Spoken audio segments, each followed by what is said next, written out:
Oi, eu sou Leandro Sarmatos e está começando... Eu acho que tem muito mais a ver, as conversas de novo, da sociedade brasileira. respondendo apesar de ser... Olha, é chama de difícil imaginário, elencar, mas é basicamente assim, o campo eu acho que uma conversa... Oi, eu sou Leandro Sarmatos e está começando o nosso episódio de número 28. Essa é a minha voz, e se você consegue entender agora o que eu digo, é porque minha fala não está disputando espaço com nenhuma outra nesse momento.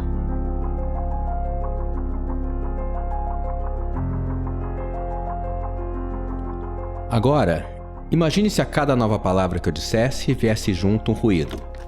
Algo sem contexto ou algo que simplesmente te distraísse.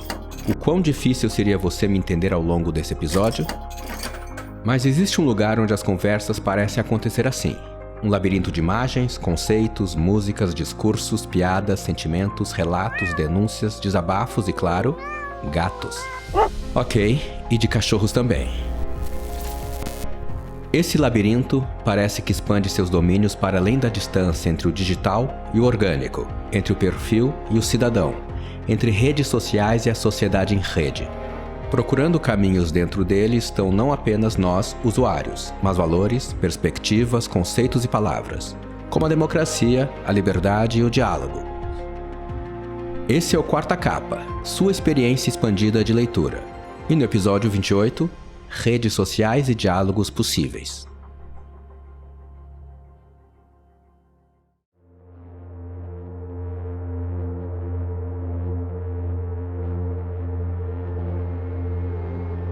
Nos corredores do Departamento de Ciências da Universidade da Califórnia em Los Angeles, um diretor e sua equipe gravam seu encontro com alguém. Um homem sorridente que surge em direção a uma porta. Prestes a abri-la, o homem diz olhando para a câmera: Let's enter this very special place. Vamos entrar neste lugar especial. Estamos entrando em um local sagrado.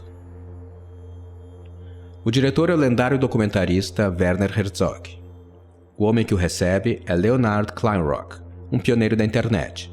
E o filme é Eis os Delírios do Mundo Conectado, lançado em 2016. Na sala em que eles entram está a primeira máquina a se conectar ao que conhecemos hoje como internet, em 1969. Apesar de ser chamada de mini-computador, a máquina é maior que o homem e parece mais um monolito branco. Leonard se aproxima da máquina e, esmurrando sua estrutura, destaca que ela é muito forte, impossível de quebrar. That machine over there is the first piece of internet equipment. This is a military hardened machine. Em 2022 é o mundo todo que parece quebrado, como um quebra-cabeças de milhões de peças, onde cada uma delas parece poder formar um desenho diferente. Mas será que é possível restaurar uma forma coesa da realidade? Bem, esse livro nasceu do meu próprio uso de redes sociais e nesse uso eu identifiquei dois problemas fundamentais que me pareciam prejudicar o debate público. Essa é a voz de Francisco Bosco, autor de A Vítima Tem Sempre Razão e que acabou de lançar pela Todavia o livro Diálogo Possível. Nele, Bosco reflete sobre quais fatores podem ter sido responsáveis pelo declínio da qualidade no diálogo público e quais seriam os caminhos para se tentar restaurar esse espaço. O primeiro obstáculo para o debate público que Bosco apresenta seria algo que ele descreve como de ordem psicoafetiva. O que eu chamo de ordem psicoafetiva é que eu considero que desde 2013, muitas pessoas no Brasil descobriram o que é ter uma identidade política. E essa constituição de uma identidade é algo que tem um efeito enorme sobre o psiquismo de cada um, sobre a subjetividade de cada um. Traz muito prazer você pertencer a um grupo onde todo mundo parte da mesma premissa, todo mundo tem os mesmos valores, os mesmos interesses, as opiniões que circulam são sempre convergentes.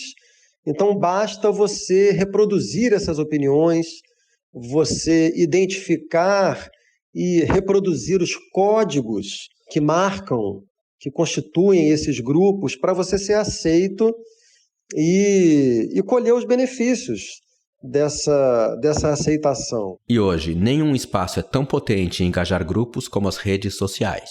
Então, você começa a ter um compromisso antes com o seu próprio grupo, do que com a realidade tal como ela é. E assim, se a realidade desafia as premissas do grupo, tanto pior para a realidade, porque não se quer abrir mão dos prazeres que o grupo traz. Então, esse é um problema sério que existe no debate público, sobretudo no debate público das redes sociais, né, que é hoje o espaço mais forte de debate público do Brasil.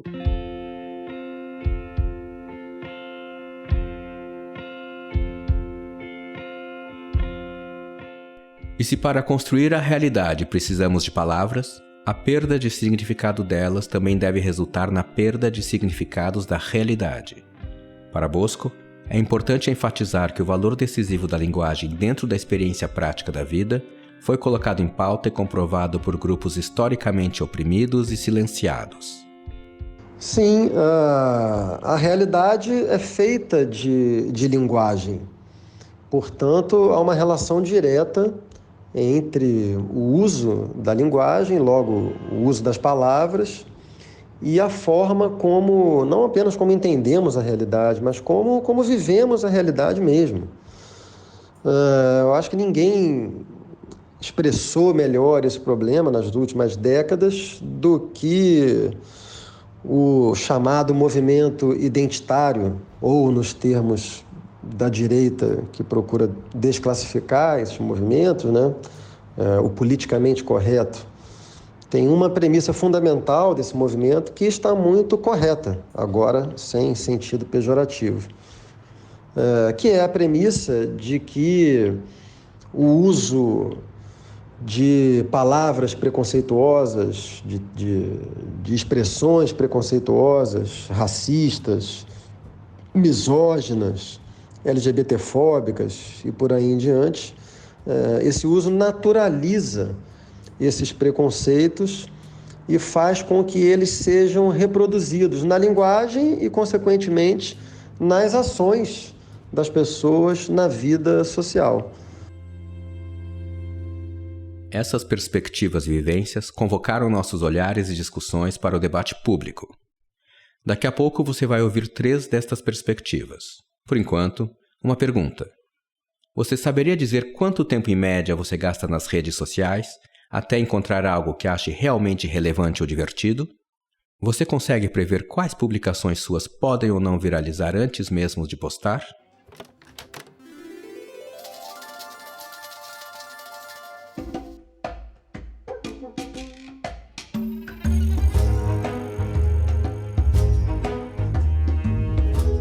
Em um artigo do jornal The Guardian, Tristan Harris, um ex-designer de ética do Google, compara o mecanismo das redes sociais como uma máquina de cassino. A rolagem infinita e o sistema de atualização automática do feed lembrariam muito o sistema de caça-níqueis.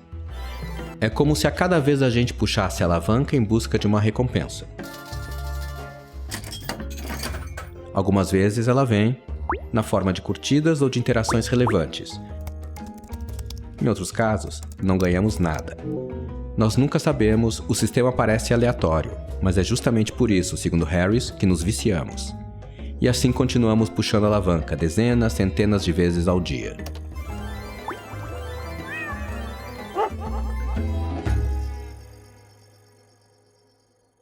Essa arquitetura promove uma urgência no ambiente das redes porque estamos o tempo todo disputando e tendo nossa atenção disputada. Para Bosco, a questão vai muito além do que simplesmente a urgência das redes. Acho que tem muito mais a ver com uma questão que a psicanálise lacaniana chama de imaginária, que é basicamente o campo do narcisismo. As redes sociais transformaram o tema hegeliano da luta por reconhecimento em uma dinâmica permanente das pessoas no exercício da sua sociabilidade. Então, as redes sociais formam um espaço público muito fortemente imaginário. Veja, o espaço público tradicional, por exemplo, publicar um livro, escrever um artigo para jornal, ele é muito mais esvaziado dessa dimensão imaginária, porque você escreve ou fala para todos, numa perspectiva mais essencial, e para ninguém, porque você não sabe com quem você está falando exatamente, né? É claro que de uma perspectiva sociológica, a antiga esfera pública brasileira tinha lá seus problemas, era muito elitista, muito restritiva, pouco democrática, como sabemos. Mas ela tinha essa característica de privilegiar o simbólico ao imaginário. As redes sociais são um espaço muito imaginário. Você está falando com vários outros egos ali ao mesmo tempo, cujo reconhecimento você está disputando. E a própria arquitetura das redes alimenta muito isso. Então, a velocidade das reações no debate, para mim, tem mais a ver com essa luta por reconhecimento. As pessoas se afetam muito rapidamente, em parte porque se sentem olhadas e querem o olhar dos outros. Então, estão o tempo todo disputando atenção, disputando likes, reagindo rapidamente diante de incômodos. Então, isso tem mais a ver com uma questão imaginária do que com qualquer outra razão.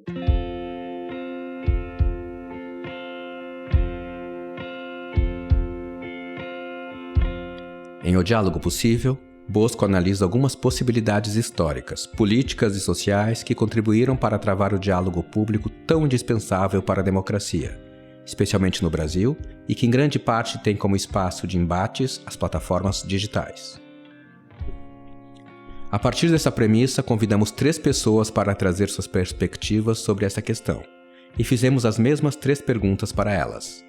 São vozes que, cada uma à sua maneira, transitam por esses espaços e levam suas reflexões e vivências em seus trabalhos. Olá, eu me chamo Daniela Reis, eu sou jornalista e sócia fundadora da Contente, que é uma plataforma que pensa sobre saúde mental e bem-estar no digital e tem o objetivo de construir a internet que a gente quer que exista.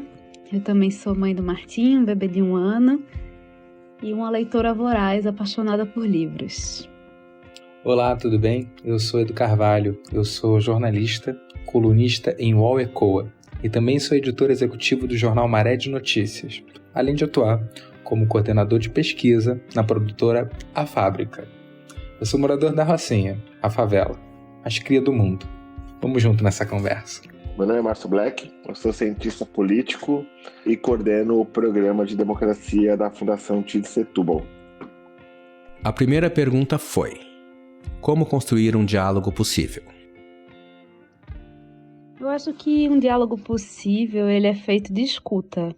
Isso é a coisa mais óbvia que eu poderia dizer, mas eu acho que em muitos momentos a gente finge que dialoga quando a gente quer, na verdade, só falar o que a gente está com vontade de falar, o que a gente precisa dizer.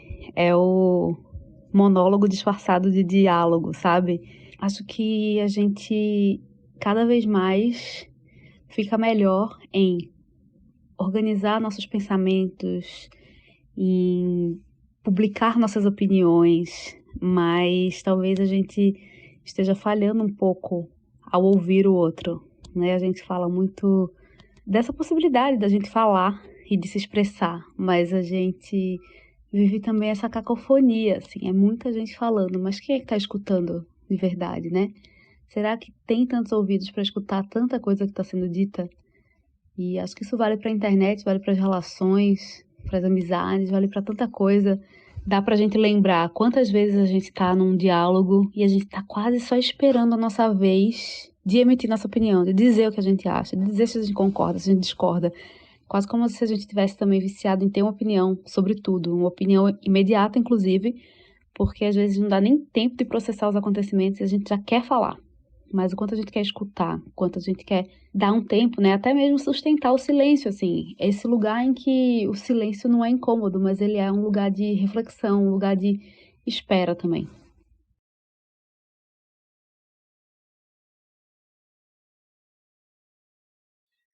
Acredito que, a princípio, como é que a gente constrói um diálogo possível? Com a doação, né? Acho que, sobretudo, a vontade das pessoas para que a gente consiga chegar nesse ambiente confortável de diálogo e troca tão frutífera, né? Para para ambos os lados. Acho que a partir de uma disposição e de um entendimento de que as pessoas precisam se abrir, sobretudo quando vamos discutir temas, né, que dialogam com uma construção coletiva, de impacto coletivo na vida das pessoas, a partir das suas trajetórias pessoais, entendendo que cada um tem a sua peculiaridade, que nenhum lado deve estar faltante, né, na construção desse diálogo que, enfim, como eu disse, né, tende a impactar o coletivo a partir das trajetórias pessoais. Mas, sobretudo, desejo, vontade, empatia, afeto, e mais do que qualquer outra coisa que eu tenha também falado anteriormente, é que apesar da gente querer muito descobrir como a gente constrói um diálogo possível, a gente tem que se perguntar sempre, né? Será que eu estou escutando, ouvindo essas outras pessoas? Nunca pensando sobre, como eu posso dizer, as vozes, né? Dar voz a alguém, e sempre tentando pensar em potencializar vozes, pessoas, situações, temas, regiões que infelizmente foram apagadas ou invisibilizadas, de certa forma minorizadas, né? E agora, para construir esse debate possível, esse campo do diálogo possível, a gente precisa potencializar essas pessoas. Então é sempre uma atitude de alerta e de atenção. Será que, ao mesmo tempo que eu quero construir esse diálogo, será que eu tenho disposição para ouvir? E eu acho que a partir dessa resposta a gente consegue construir, ou pelo menos esboçar como a gente chega nesse lugar. Eu acho que a primeira coisa que a gente precisa, na verdade, aqui marcar, né, como posição é que uma democracia em pleno funcionamento, ela precisa de informação, né? Enfim, numa democracia é essencial que as pessoas tenham a capacidade de falar livremente. Então, de qualquer forma, quando a gente olha hoje para a sociedade brasileira, confirma, né, entende que existe uma polarização muito grande, a gente precisa entender também que o que a gente vive hoje no Brasil são os efeitos da liberdade de expressão, como ela foi originalmente formulada, numa sociedade que é profundamente desigual. E a desigualdade, ela causa o quê? Ela causa ressentimento, desentendimentos, e também ela é produto de assimetrias cognitivas, né? Então, eu acho que para a gente entender entre quem deve ser construídos os diálogos, é entender de que forma as pessoas acessam a informação hoje no Brasil. Qual que é a capacidade cognitiva que as pessoas têm de estarem minimamente alinhadas em relação ao que elas falam. Se a gente retirar, na verdade, essa questão, o que a gente vai ter é as pessoas conversando com aquelas que têm a capacidade de entendê-las, né? E num país profundamente desigual como o Brasil, o que a gente vai ter também, quer dizer, é uma desigualdade, inclusive, nos espaços e da forma como os debates são feitos. Porque o Brasil hoje também, quando a gente fala de desigualdade, é uma desigualdade educacional, quer dizer, as pessoas acessam a formação básica de maneira desigual. Isso as instrumentaliza de maneira também desigual para acessar o debate público. E a informação também chega de maneira assimétrica para elas, né? Assim, de uma perspectiva muito mais ampla, o ideal seria que todo mundo conseguisse conversar com todo mundo. Mas numa sociedade profundamente desigual como a brasileira, isso nunca vai acontecer se essa condição estrutural não for superada de alguma forma. E já que estamos falando de diálogo, a segunda pergunta foi: quais conversas a sociedade brasileira precisa ter nesse momento? As conversas que a sociedade brasileira precisa ter nesse momento são tantas. Olha, é difícil elencar, mas assim, eu acho que uma conversa sobre voltar a ter um chão comum como sociedade, né? Eu sempre acho, assim, muito sintomático que a gente vive hoje num momento em que as pessoas acham que podem escolher não se vacinar porque XYZ. Para mim, eu cresci ouvindo que vacina era pacto coletivo, pacto de saúde, pacto de democracia, né? Então, acho que em algum momento a gente se perdeu e a gente saiu desse lugar, desse chão comum, desse lugar de, caramba, algumas coisas são inegociáveis. Saúde, é uma coisa inegociável. Então eu acho que talvez essa conversa fosse bem importante sobre vacina, outra conversa sobre democracia, mas essa é tão complicado, né, que o que a gente faz é sair do grupo do Zap da família, o que eu acho que não é por aí, acho que a gente tem que aprender a conversar. A gente também precisa muito conversar sobre como a sociedade brasileira é uma sociedade extremamente preconceituosa, né, que faz parte de uma família formada por 2 mães e um filho, assim. Então, quando eu penso que muitos dos últimos acontecimentos dos últimos anos têm a ver com sexualidade, eu fico pensando, meu Deus do céu, sabe? Deixa a gente em paz, deixa a gente viver nossa vida. Para de se preocupar tanto com a sexualidade das pessoas, assim. Eu acho que o Brasil é um país extremamente homofóbico, que disfarça essa homofobia como piada, sendo que tem pessoas vítimas dessa homofobia que sofrem, né? Literalmente e metaforicamente também. Acho que para mim o tema principal desse ano é a fome. Nunca tantas pessoas estiveram na linha da pobreza e na linha da fome. A gente está falando de 19 milhões de pessoas. No ano eleitoral, escancaradas ficaram, né? E ficam ainda mais as nossas urgências, nossas desigualdades. Depois de quase 3 anos de uma pandemia, depois de, enfim, mais de 600 mil pessoas vítimas da peste, o que sobrou do céu é algo aterrorizante e, sobretudo, para essas pessoas que não têm condições, que não têm trabalho e que não têm, sobretudo, o que comer. Como é que elas pensam esse amanhã? Se para pensar no amanhã, para dormir, para sonhar com esse futuro, né, imaginado, ela não consegue, ao menos, ter o que comer. Como é que a gente diz para alguém sonhar e crer no futuro, num novo amanhã, se ela está com a barriga vazia? Então, acho que uma das conversas, para mim, mais urgentes e importantes, se não há conversa, é a fome, com certeza. Nós precisamos ter todas as conversas possíveis, né? Eu acho que uma democracia saudável é isso. Mesmo se a gente for resgatar lá atrás, aquela perspectiva, né, do livre mercado de ideias, o ideal seria que a gente conseguisse conversar sobre todos os temas. E não é bem isso que acontece, né? Então, existem temas que são muito, muito mais urgentes.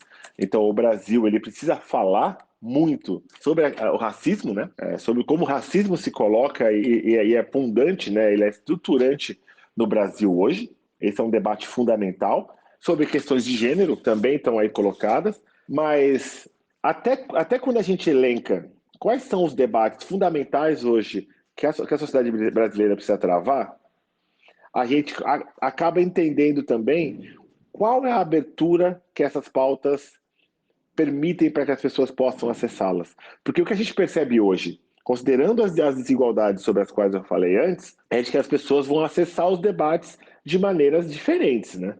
Quer dizer, tem um pedágio que é cobrado das pessoas para acessar um ou outro debate, o que acaba também limitando a possibilidade, né, de expansão e de um debate na esfera pública mais amplo sobre alguns temas.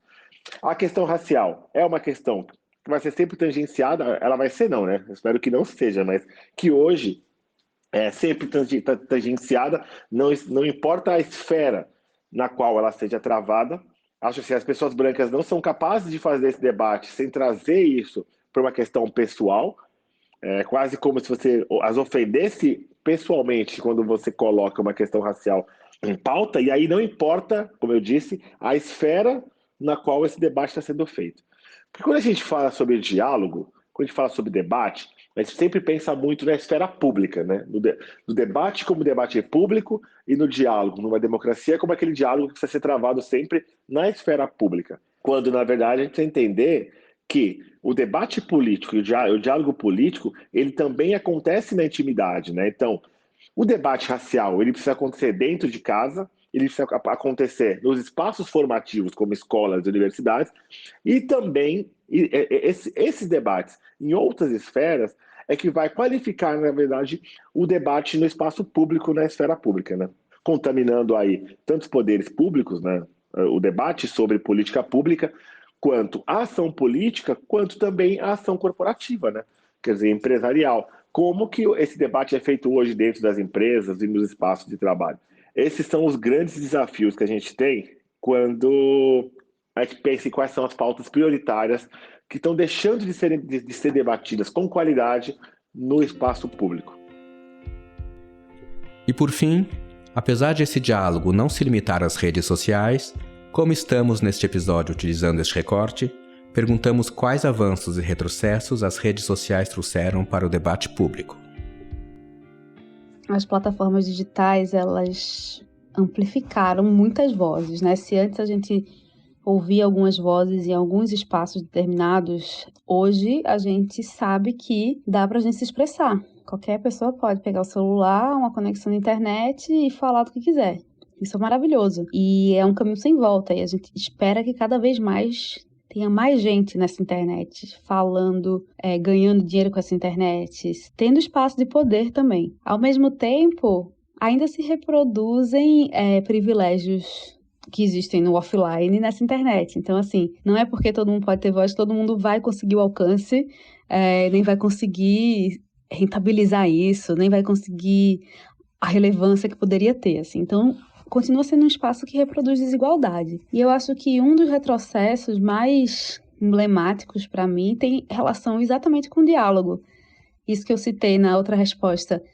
A gente quer mudar o mundo, mas se a gente discorda de política, a gente sai do grupo da família, a gente se isola. Essa construção da internet com os filtros de bolha, né? Quando você consegue viver uma internet em que você só tem pessoas que concordam com você. Você consegue reforçar sua opinião o tempo inteiro.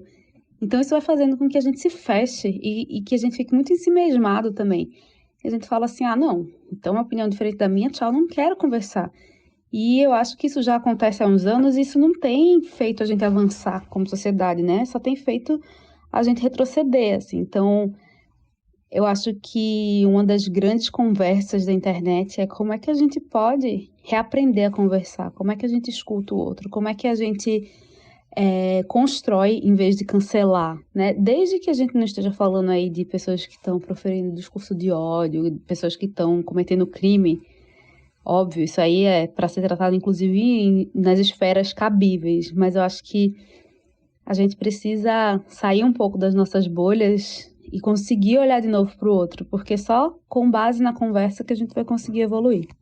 Tem-se ainda, eu fico muito, apesar de já ter uma trajetória, né, que daqui a pouco completa 10 anos em ofício, né, por conta da profissão, eu sou muito jovem, né, tenho 24 anos, recém-completos e, enfim, vivo, ainda cresço na Rocinha, tive a oportunidade de acessar as redes sociais e entender esse campo da internet um pouco mais velho.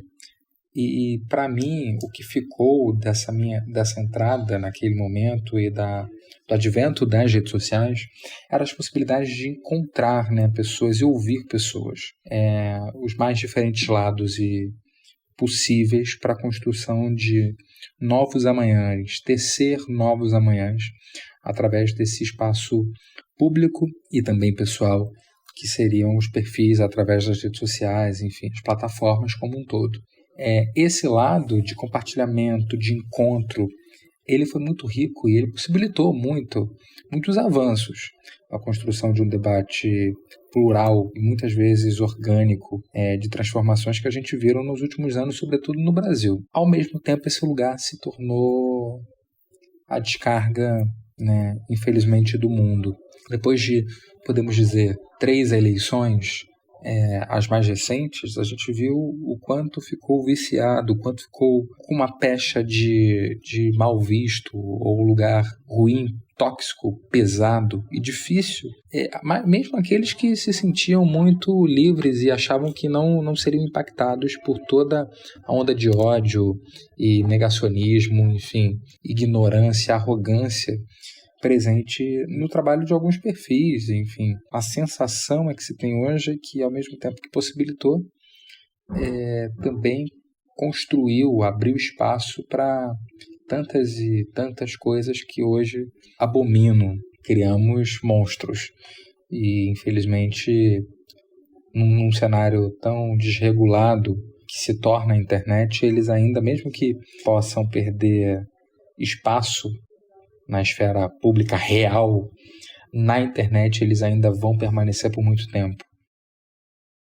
A gente precisa, na verdade, repensar, reformular todo um debate de base sobre, o que é liberdade de expressão, o que é liberdade de imprensa, que são elementos que são fundantes, na verdade, para a democracia como a gente opera hoje.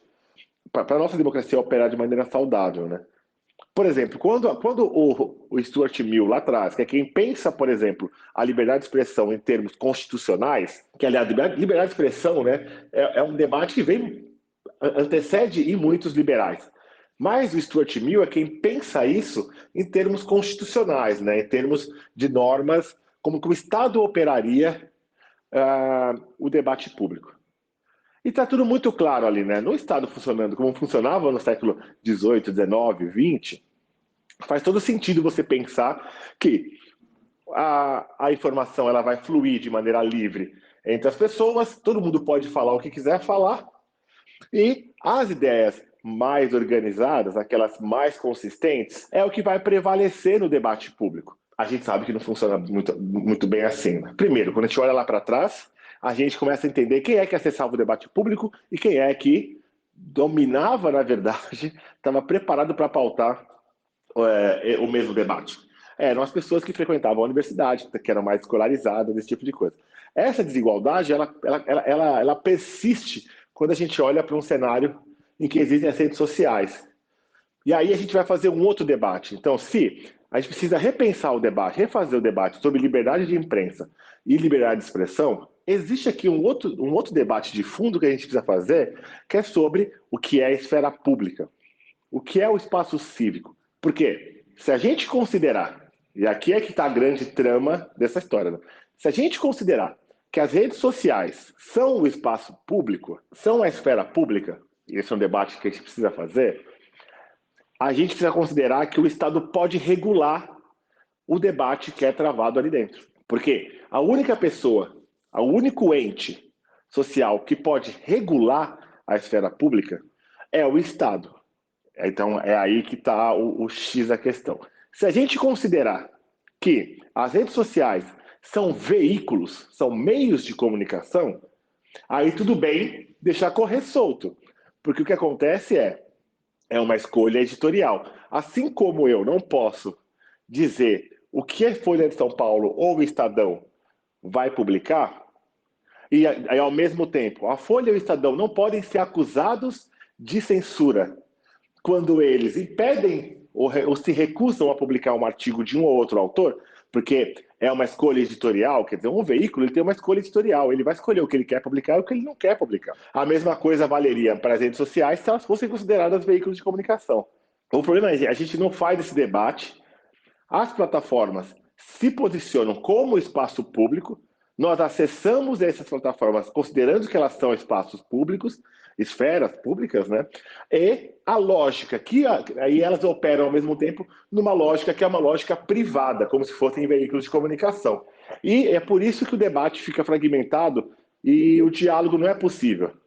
Porque o diálogo ele é moderado, ele é regulado conforme interesses privados, mas o efeito dele é o efeito da esfera pública. Então, se você fala sobre racial ou questão de racismo hoje, as plataformas bloqueiam, por exemplo, o alcance da sua publicação. Mas o discurso de ódio segue livremente, entendeu? Antes de pensar quais são os entraves, na verdade, é entender o que são as plataformas, né? O que são as redes sociais. E é um debate sério que a gente precisa fazer.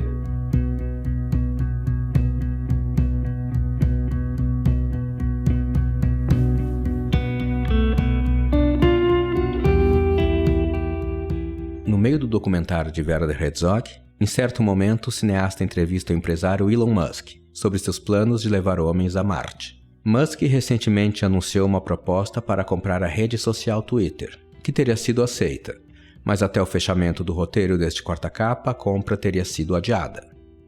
A motivação dada pelo empresário pela quantia bilionária oferecida pela compra da rede e celebrada por simpatizantes de figuras como o ex-presidente norte-americano Donald Trump seria a de promover a liberdade de expressão, um conceito que ainda precisa ser muito melhor aprofundado nesses tempos. Esse evento fez muita gente relembrar que, apesar das postagens e debates serem públicos, As empresas que controlam as redes são privadas e têm interesses privados. Será que é saudável que estas corporações tenham tanto poder sobre a vida política e assuntos de interesse geral? E sobre o tópico das questões urgentes, Bosco divide sua resposta em 2 temporalidades. Numa temporalidade mais imediata, a única questão urgente do Brasil é se livrar de Bolsonaro e com o tempo, do bolsonarismo. E aí entramos na segunda temporalidade. Para se livrar do bolsonarismo, isso vai exigir justamente uma reconstrução do debate público, porque tal como ele se encontra hoje, o debate tende a alimentar um tipo de polarização que favorece populismos e, sobretudo, populismos de direita. Então, é preciso tentar examinar de novo, tentar examinar a realidade com melhores instrumentos teóricos e históricos para que se possa produzir consensos onde houver a possibilidade de consenso e para que se possa também propor conflitos onde os conflitos, os antagonismos políticos forem necessários, mas sempre sabendo exatamente o que se está fazendo. Ao contrário do que acontece hoje, quando há uma mistificação muito grande de temas sensíveis da realidade brasileira. Então, é preciso reconstruir as premissas do debate, os termos do debate, para que a gente reconquiste uma experiência democrática e a torne mais consistente e mais durável. Isso, por sua vez, vai exigir não apenas consensos, mas também determinados enfrentamentos a interesses no Brasil que são interesses parasitários do Brasil, que são interesses que só privilegiam pequenos grupos e não o projeto de uma sociedade mais igualitária e mais sustentável.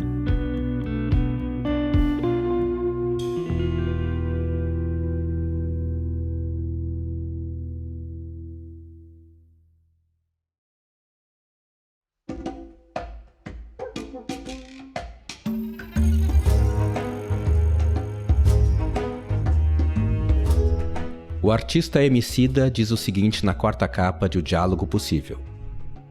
Alguém disse em tempos que vão longe: não é difícil encontrar a verdade. Difícil é, depois de encontrá-la, não tentar fugir dela. Entre o otimismo dos que acreditam que os dados são o novo petróleo e o limbo no qual flutuamos agora, diante da tragédia e da farsa, a palavra de ouro é a honestidade. Francisco Bosco acaba de dar uma contribuição valiosa, também esperançosa e humilde, a conversa que precisamos ter caso nossa intenção seja, depois do banho, poupar o bebê e jogar fora somente a água suja. O 4ª capa é apresentado por mim, Leandro Sarmat, toda a última quarta-feira do mês. Quem pesquisa, escreve o roteiro e faz a sonorização e edição do programa é o Ricardo Terto.